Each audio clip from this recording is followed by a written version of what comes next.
Ontario's hydro ripoff starting to make sense. I'm Brian Lilly with the Rebel.media. It's all starting to come together now. The higher cost for electricity in the province to push to get everyone driving an electric car.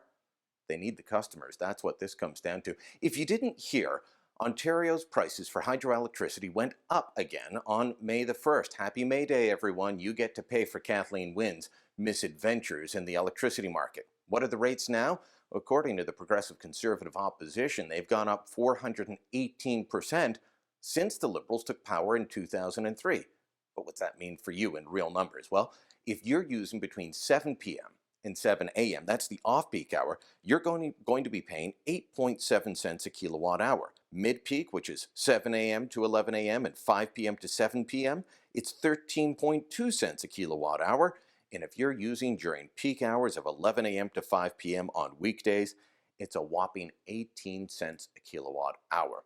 Well, don't worry, Bob Chiarelli, remember, FireBob.ca, he's still defending all of this and says, look, we're making the whole grid, we're making the whole system cleaner, better for you, even if it costs more. Transforming and rebuilding Ontario's electricity system has come at a cost. But fortunately, our bills are increasing slower than they are in neighboring jurisdictions and slower than we predicted they would in our 2013 long-term energy plan. They're increasing slower because they jacked them up before. We're still amongst the highest in the entire continent. It's craziness here in Ontario. Now, why are the rates going up? Why did they just bounce up on May 1st? Well, according to the whole system, it's because we didn't use enough electricity during the winter. That's right, it was a mild winter, they say. Consumption was down, and they have to make up that loss of revenue somehow because their fixed costs are just so darn high.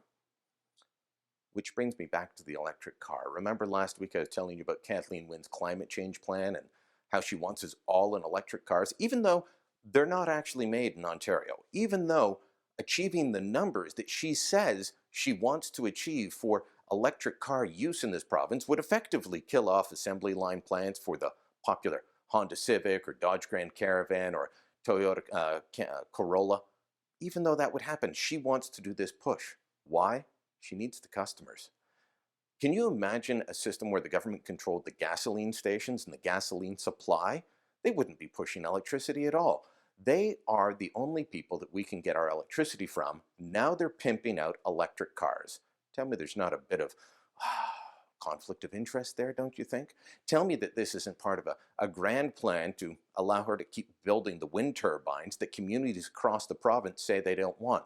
Tell me it's not about allowing her to continue to put up the solar farms that people across the province and communities across the province say they don't want. She's adding extra capacity. She needs to pay for that.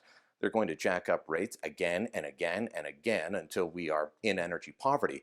But she's also going to be trying to create extra customers. So she'll use your tax money to subsidize someone else to buy an electric car to run off the grid that she controls. Something stinks in the state of Denmark, and I'd say it's Kathleen Wynne. Thanks for watching. Click here to never miss a Rebel update. Want even more of the Rebel? Well, click here to become a premium member.